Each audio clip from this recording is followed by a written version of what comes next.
The Dogs Have Human Eyes by CheeseCrackersDEMO. I was dog sitting and house sitting for an older couple a couple months ago in February. It was a work trip / mini vacation for them, and I was left to watch the house for about a week. I'm a 20-year-old female college student, and I was looking for something to do over my February vacation, and for a little cash. The couple in question owned 2 massive St. Bernard dogs, and although the size of their dogs was initially intimidating, I quickly became fond of them and learned they were actually sweethearts. There was something about them that seriously unnerved me, but what it was I didn't immediately know. "Don't bring them around the well," the wife told me when giving me the rundown. "They'll try to pull you that way, but stay on the path whenever you're out with them." I hadn't seen the whole property yet, so after they left, I put on a jacket and wandered a bit. Their yard was large and mostly clear. However, the very edges of it was dense forest, with a small path that looped back around onto itself, with both entrances to it being only about 50 feet apart. The path itself was very long, and at some point in the trail I saw the well she had spoken of. It was made of cobblestone and covered in vines. I walked over to it and peered into it. The top was uncovered, and it was way too dark to see inside, despite how sunny it was. As I was examining the well, there were steps behind me, back on the trail. I looked and saw one of the dogs, Bobby, stop as he approached me. He sniffed around in the grass and looked back up at me. I quickly trucked back to the trail and grabbed his collar, leading him back to the house. I assumed that he had gotten out through the doggy door, and by the time I reached the house, I wasn't thinking about it anymore. That afternoon, when I went to sit on the couch, Dolly, the other dog, immediately jumped up and started licking my face. For reference, I'm a huge dog person, and I love dogs. At home with my mom, I have 2 of my own, and so I'm no stranger to getting licked. Eventually, Dolly stopped when I shoved her enough times and I was able to watch TV until I fell asleep on the couch. I had a guest room I was to use, and I did the other nights, but the first night I spent on the couch. I woke up to a noise, but I didn't know exactly what it was that awoke me. I opened my eyes and could barely see apart from the glisten of 2 eyes and a tall silhouette standing on the other side of the couch. Initially, I expected that it was one of the dogs, but then I realized it was at least 6 feet in the air. I looked down to turn on my phone flashlight, and when I brought it back up, I shined the light at the eyes. It revealed Dolly, sitting on the very top of the couch, looking at me. She immediately got down and came to lick my face, and I took a breath, feeling my heart beating out of my chest. Eventually, though, I calmed down enough to go back to sleep. The following morning, I woke up and had breakfast, then took the dogs for a walk. When I reached the start of the path, I recalled what the wife had told me, to keep the dogs away from the well. I looked at them and questioned if I even could hold them back if they tried to drag me over to it. I entered the path and almost forgot entirely, basking in the sun and the sound of wind through the trees. There was light snow on the ground from a couple nights prior, and it crunched under all our feet. The dogs stopped to do their business a couple times on the way, and I only realized we were standing next to the well when Bobby's leash tugged hard to the side. I snapped out of my thoughts and saw Bobby standing, facing the well and with his head towards me. His eyes were looking at mine, and he stood there and stared for a couple seconds before he came back to the path and stood next to Dolly. Of course, I thought it was weird, but then we emerged from the path into the yard, and I wasn't thinking about it anymore. The wife also told me that the dogs liked to watch TV, so I had that on in the background while I did some reading that was due for school over vacation. Occasionally, I would glance over and see they were still sitting on the couch watching TV, except one time they were both looking back at me. I was so startled that the pages of the book slipped and I accidentally closed it. When I glanced back up from my book, they weren't looking at me anymore. Again, I didn't think anything of it, it was just kinda creepy, but animals are just like that sometimes.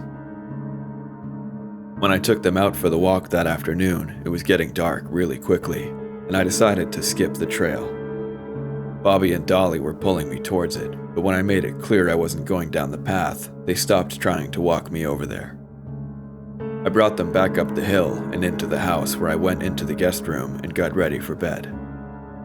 I woke up again that night, this time pretty agitated that I woke up 2 nights in a row. I saw and felt Dolly at the foot of the bed, lying down but with her eyes open. The moonlight from outside barely shone through enough to see in the dark room for me to see this. I got up and pulled her out of the room and closed the door, then went back to bed. The next morning, I hazily remembered what had happened the previous night, and it was only then that it occurred to me that I thought I'd closed the bedroom door. I decided, however, that I must not have. I brought the dogs on their morning walk again, and this time they both walked towards the well. I pulled on their leashes as hard as I could, and they got the hint and kept on the trail. After bringing them inside, I let curiosity get the better of me, and I went back down to the well. This time I brought my flashlight up to it and looked inside. At the bottom was a pool of dark, still water that my flashlight barely reached. I brought my hand up to my nose to block the horrific stench that was billowing out of the well. It seemed to singe my nose hairs, and it smelled like something was decomposing at the bottom. I took a step away from the well and felt bad for whatever animal had fallen down there. Then there was the patter of small feet behind me, just like before. I turned to see both dogs standing on the trail, watching me. Again, I figured they had snuck out through the doggy door and brought them back up to the house. On the 3rd and 4th days, nothing out of the ordinary happened. The dogs watched TV, and on their walks they didn't try to drag me towards the well. On the 4th day, however, as it grew dark outside, snow began to fall. I knew it meant I was going to be shoveling as soon as the snowfall stopped, so I dreaded the following morning. But nevertheless, I eventually fell asleep. I woke up again that night and a chill ran up my spine. When I opened my eyes, a figure, 6 or 7 feet tall, was standing at the foot of my bed. It was dark outside and inside the room, and all I could see was its outline and its eyes glistening. Immediately, the figure slouched down to the floor, and I blinked, sitting up to the headboard and watching the foot of my bed. As my eyes adjusted, I saw the door wide open. Except this time, I knew the door was closed when I went to bed. My heart thumps against my ribs as I wait for the figure to rise again. Suddenly, there's a blur to my side, and my heart skips a beat as Bobby jumps up onto the bed and huffs in my face. I scrunch my face up and pat him as he circles around my lap, until I feel my stomach drop. I stop patting, and he stops circling. He stares forward at the door for 10 seconds in complete silence before he turns and looks at me. My throat got caught when his eyes met mine, although it was only for a couple seconds before he looked back down at the blanket and sniffed it. I gave Bobby a little shove and got out of bed, pulling him out of the room. I closed the door and turned the light on, and eventually I fell asleep like that. The next morning I woke up exhausted, due to very little sleep the night before. I clawed out of bed and realized the room was dark. I went to flick on the light, but it was already on. I flicked the switch a few times before realizing that the snowstorm had taken out the power. Out the window, the snowstorm is still raging. I left my room and grabbed a glass of water. The dogs were standing at the door like they always did in the morning, ready to go for a walk. "In this weather," I said, kind of joking because I knew I was going to have to take them for a walk regardless. Bobby walked over to my coat on the rack and sniffed it, then looked at me. I furrowed my brow and tried to stay calm as I drank the rest of my glass. Ordinarily, that wouldn't have been so unnerving. However, it almost felt like he had heard what I said. I knew I had to check the breaker to see if I could turn it on so the house would be warm when we came back inside. I walked through the large living room, and the dogs followed me all the way up to the basement door. I took the door handle, and Dolly nearly took me down jumping in front of me. I yelled at her and tried to grab the handle again, but both she and Bobby stood between me and the door. I shouted for them to move, but they wouldn't budge. I stepped forward and used all of my weight to shove Bobby out of the way. I managed to reach the door handle and push the door open, at which point both dogs sort of stepped aside. I put my phone flashlight on and walked downstairs. About halfway down, I looked back and saw both dogs looking down the stairwell at me, unmoving. I kept descending until I reached the bottom. I was pleasantly met with a finished wood floor and a nice basement smell. As I scanned the room with my flashlight, I became more and more disturbed. There were 2 chains, just old, loose, and rusted chains, coiled on the floor. There was a colorful rug and a desk with fabric and a sewing machine. I continued to scan the room and found an old tan couch, and just next to it was the breaker box. I stepped over to it and opened it, flicking on all the switches. Unfortunately, nothing happened. I knew that I was going to have to wait for the storm to pass to get power back, so I turned around to head back upstairs when I saw both dogs standing in front of a door. I was startled so bad I yelped, but the dogs just stayed there. I walked to the stairs and the dogs jogged forward towards me and followed me up the stairs. I closed it behind us and sighed, grabbing my coat and boots to bring them outside. I stopped at the front door, just before I opened it to leave, and examined it. There wasn't a doggy door. I could barely navigate in the snowstorm. The wind was crazy and I was getting assaulted by snow and some hail. It wasn't unbearable, but it was certainly difficult. The dogs, at least, seemed to be handling it quite well. They pretty much dragged me to the trail and we walked it. Neither dog stopped to use the bathroom, which, of course they weren't, considering the weather we were having. Although visibility was next to none, following the path proved quite easy due to the dense vegetation at either side. It was then because of that I noticed very quickly that we had disembarked from the trail and were now on untempered turf. I realized what was happening and tried to pull the dogs away and back towards the trail, but all it accomplished was somehow dragging me closer to the well. Eventually, the well came completely into view. I tucked my arms up to my chest and the dogs circled the well. I stood a healthy distance from it, waiting for the dogs to be done so I could go back inside. The dogs stopped and looked at me, and I paused the motion of warming my hands to look back at them in anticipation. Then they both ran off into the blizzard, out of sight. I quickly jumped forward at their leashes, tugging me, and then I let go. I heard them running all around me, and I paused my frantic breathing to squeeze shut my nostrils with my hands. I gagged and coughed, leaning on the stones of the well, my eyes watering from the horrendous smell. I saw out of the corner of my eye, as I leaned against the well, a glisten of bone at the very bottom. I looked closer and squinted my eyes to see into the enshrouding darkness and see the bodies of 2 dogs, the fur having fallen off of the decayed corpses. There were footsteps behind me on the path, and I turned around. A single pair of eyes set upon a silhouette standing 6 feet tall penetrated the blur of snow. The eyes were unmistakably human, and the silhouette unmistakably not. And I could clearly hear it breathing, its breath laborious, like a man wearing a heavy costume.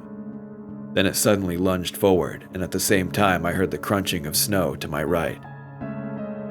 I screamed and ran, not daring to look behind myself at the rapidly sprinting steps which followed me all the way up the hill and to the door. I swung it open and slammed it shut, panting, crying and shocked, my head buried in my hands. I ran across the living room to the basement door and opened it, running downstairs and closing the door behind myself. I hid at the bottom, nearly to tears again, realizing I hadn't locked the door. I turned my flashlight on and heard the front door open. I turned to the door that the dogs had blocked earlier and quickly opened it, stepping inside.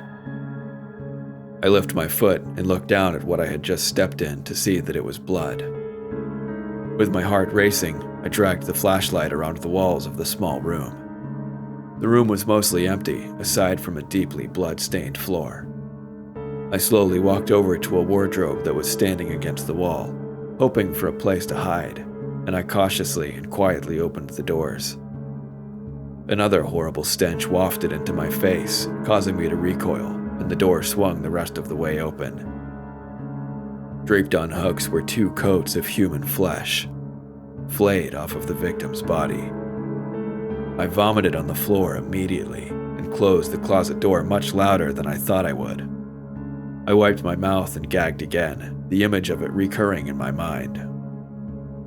The basement door swung open, hitting the wall as it did. Then, footsteps rapped down the stairs as something sprinted down them.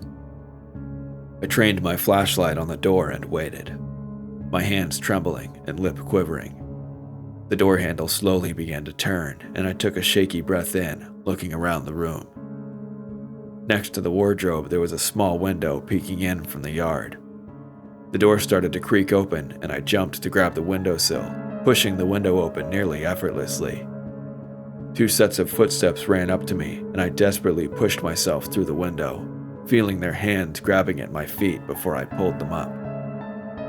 I looked back just once at the window before I ran for my car and saw 2 sets of eyes looking back at me, and they were unmistakably human. After I got out of the basement, I don't really remember much other than struggling to get my car out of the garage and that the blizzard was starting to let up. It wasn't until I drove downtown that I finally stopped to catch my breath and process everything that had happened. Like I said, it's been a couple months since all that happened. I didn't hear back from the couple that owned the house, and I obviously never stayed the last 2 nights. After I got out of the basement, I drove a couple hours back home to spend the rest of vacation with my mom and her dogs.